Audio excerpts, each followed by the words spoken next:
यह बजट बाबा साहब के समता, पंडित दीनदयाल उपाध्याय के अंत्योदय, महात्मा गांधी के सर्वोदय और हमारे देश के यशस्वी प्रधानमंत्री श्री नरेंद्र मोदी जी के सबका साथ, सबका विकास, सबका विश्वास और सबका प्रयास, इन सिद्धांतों पे आधारित है। अध्यक्ष महोदय, मुझे यह बताते हुए अत्यंत दुख होता है कि पिछले 10 सालों में विकास के हर पैमाने पे दिल्ली फिसलती गई, लगातार फिसलती गई। जर्जर सड़कें, दूषित यमुना, सीवर ओवरफ्लो, स्वास्थ्य सुविधाओं की दयनीय स्थिति, वायु प्रदूषण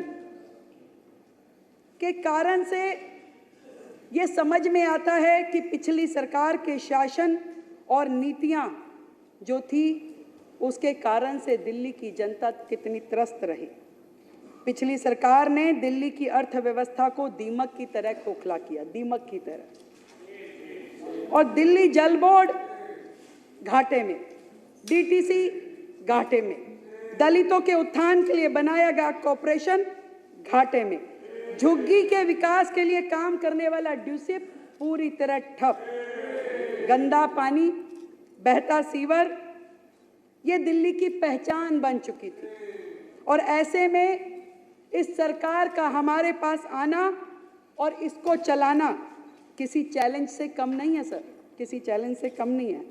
फिर भी मैं इन 2 लाइनों के माध्यम से सरकार की मंशा आपको बताना चाहती हूँ कि यकीन हो तो कोई रास्ता निकलता है, यकीन हो तो कोई रास्ता निकलता है, हवा की ओट लेकर भी दिया जलता है। अध्यक्ष महोदय,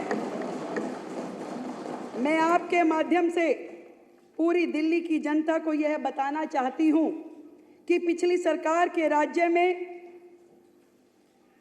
आज तक की सरकारों के राज्य में 2023-24 का बजट था जो कि सबसे अधिक था, वो था 78,800 करोड़ रुपए। कागजों पे था, हुआ कुछ नहीं था, कागजों पे था पर था।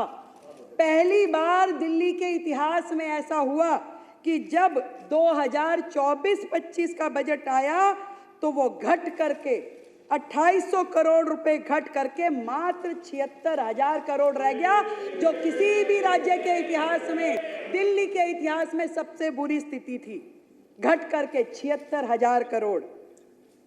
परंतु बड़े गर्व के साथ मैं आज इस सदन के समक्ष बताना चाहती हूं कि इस बार का दिल्ली सरकार का बजट ऐतिहासिक है।